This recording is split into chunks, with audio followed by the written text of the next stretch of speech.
Yoma, on parlait de ces professeurs. Quelle attitude doit-il avoir pour éviter ce genre de choses? Doit-il adopter Oui. dans ce cas de figure-là? Un professeur, c'est d'abord un enseignant. Oui. Donc un formateur, mais il ne se limite pas à son rôle de formateur seulement. Il a aussi un rôle d'éducation. C'est pour ça que la dénomination du ministère, c'est le ministère de l'Éducation nationale et de la formation. Donc ça, c'est important aussi de comprendre que dans sa posture d'enseignant, il a une éthique à développer. Parce qu'il dispense de savoir, mais derrière ce savoir, il y a aussi un savoir-être. Et ce savoir-être-là lui commande de ne pas entretenir de relation avec une personne qui l'enseigne. Ça, c'est basique. Parce que des fois, la personne qui est enseignée peut, d'une manière ou d'une autre, être éprise de son professeur. Ça arrive, hein? On parle du complexe du médecin. C'est-à-dire que c'est un peu comme une sorte d'admiration un peu déviée de son contexte qu'on peut ressentir à l'égard d'une personne qui nous enseigne, qui nous forme, qui nous soigne, qui nous écoute. Voilà, on développe tout de suite une sorte de, tu vois, d'attirance. Mais c'est à la personne, justement, de comprendre que non, ça ne marche pas. Que ce soit lui-même qui ressente quelque chose pour son étudiante ou pour son élève, ou que ce soit l'élève qui ressente quelque chose, il doit recadrer. Ça, c'est vraiment quelque chose à prendre en compte. Mais il n'y a pas que les enseignants. Généralement, à l'intérieur du pays, tous ceux qui sont dans l'administration, les fonctionnaires, etc., qui sont déployés, deviennent en fait des cibles. Moi, je n'appelle pas ça de l'amour. J'appelle ça parfois, en fait, une sorte de source de revenus. On voit dans cette personne quelqu'un qui, économiquement, peut venir résoudre un certain nombre de problèmes. Et je trouve que parfois, c'est un piège. Parce que vous pouvez tomber dans cette facilité-là, et après, ça joue contre vous. On a entendu parfois des témoignages de femmes qui se sont fait passer pour des femmes violées, mais qui, au départ, avaient mis toute une stratégie pour attirer cet homme-là dans leur filet. On a entendu parfois des femmes qui, au seul motif qu'il y aurait eu quelque chose, sont revenues le lendemain avec une grossesse. Vous voyez? Et qui vous mettent dans un filet duquel vous ne pouvez plus sortir. Donc, il faut faire très attention parfois à ce genre d'attitude de harcèlement.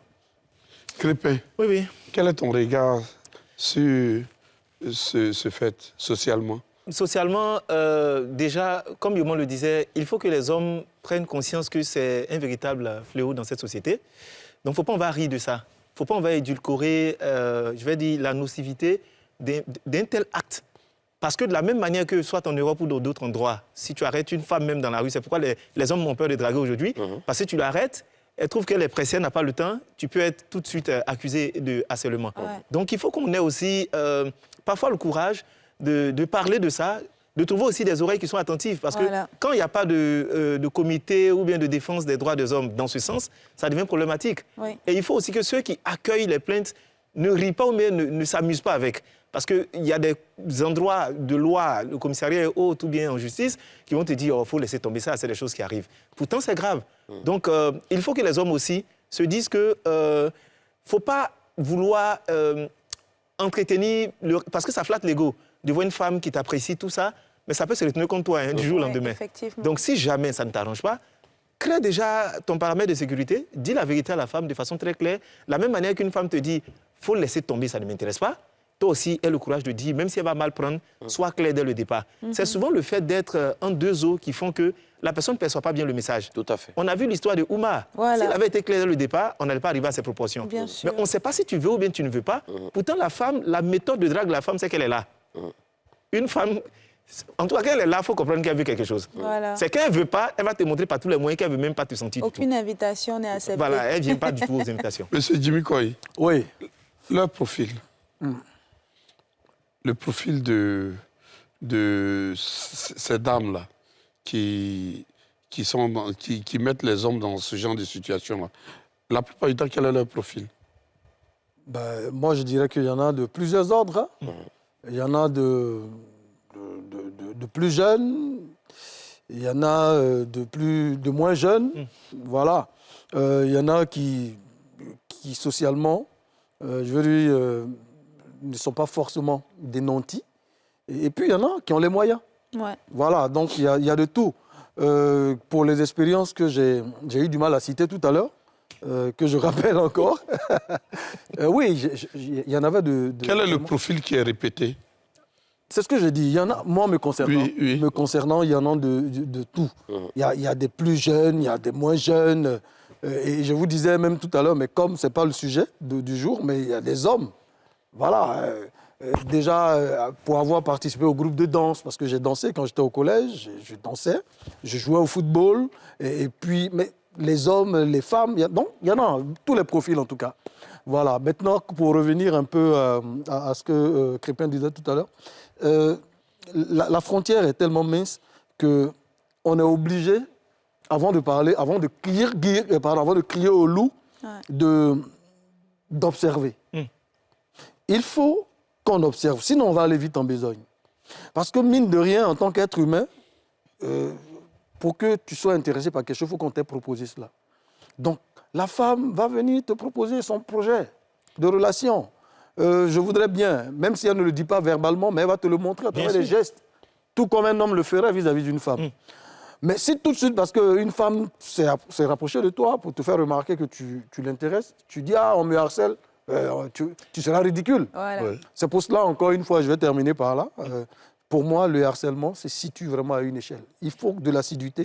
S'il n'y a pas d'assiduité, il n'y a pas de fréquence, de régularité, pour moi, il n'y a encore pas de harcèlement. Alors, Cyril, il y a le harcèlement sexuel spirituel à l'église.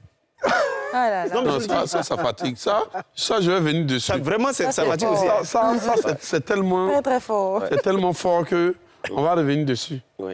Pour les femmes qui ont perdu tout espoir, Les blessés de guerre. les comme on blessés de guerre. les blessés de guerre ou les lionnes blessés. Les vétérans. Oui, vétérans et tout ça, c'est en désespoir de cause. C'est ça. Et donc, elles vont jeter leur dévolu sur donc, le premier venu ou se dit, ben, écoute, je suis arrivé à un stade où je ne vais pas attendre de me faire draguer. Mais parfois, elles vont mal s'y prendre. Et c'est là que se trouve en fait le problème. Et j'insiste encore là-dessus. On a le droit d'aimer qui on veut sur cette planète. On a le droit de dire le sentiment Mais on n'a qu'on pas a. le droit d'insister. Non, c'est ça? on n'a pas le droit De forcer. d'importuner. On n'a pas le droit de violenter une personne au seul motif qu'on est intéressé par elle. C'est ça, en fait, là. C'est vrai que c'est très délicat, mais ça se trouve là. Quand je suis un dragueur, je dois respecter, en fait, ce que la personne... Être dans l'écoute aussi. Parce que tu peux être un dragueur puis tu n'écoutes même pas Tu es têtu. ce que la personne te dit. Mais est-ce Peut-être qu'elle-même, elle est en train de Il y a- te dire ta manière de draguer, là, ça ne Mais fonctionnera pas avec moi. est-ce que quand on est amoureux, on a une compréhension? On dit tu es amoureux, on n'a pas dit, on dit tu es amoureux, on n'a pas dit autre chose. On dit tu es amoureux, est-ce qu'on a dit- Oui, mais quelqu'un qui on est n'a pas dit que tu as amoureux... perdu la tête.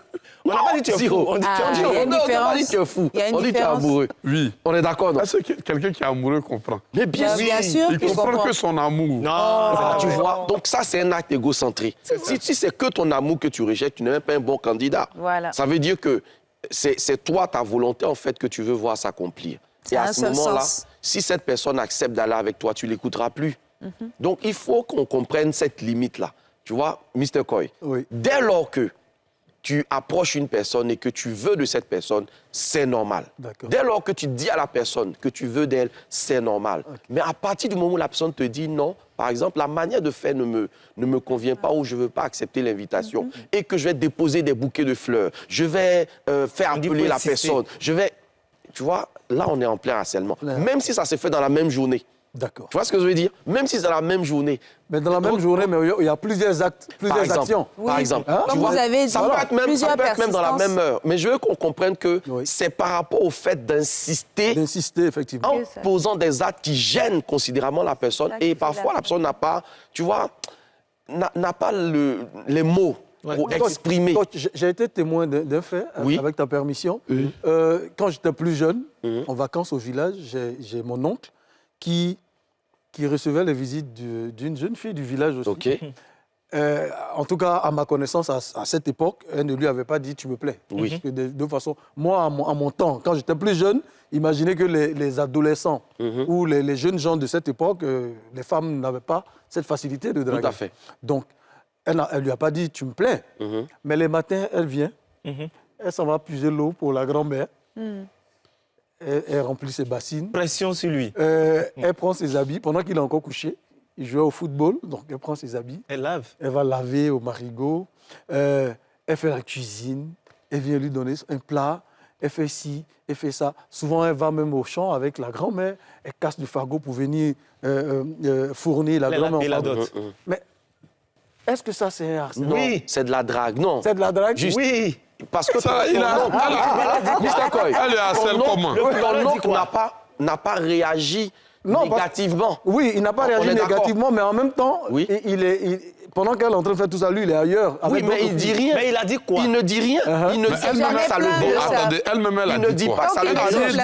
Et dans cette Elle n'a rien approche-là, dit. elle est en train de montrer ses qualités d'épouse. Elle montre qu'elle est Donc elle est en train de draguer. Voilà, elle est en train de pointer. Voilà, elle est en train de montrer qu'elle est mariée. Elle est en train de montrer qu'elle est épousable. Par exemple, ça aurait été un harcèlement. Oui. Si l'oncle en question disait non, tu prends pas mes habits, tu fais pas ceci, tu parles pas à ma mère, ou tu fais pas, tu rentres pas chez moi comme tu veux, et malgré tout, elle fait la sourde d'oreille parce que ça existe. Hein. Oui. C'est-à-dire, tu as fini de dire tout ça, et puis elle dit il faut laisser ça.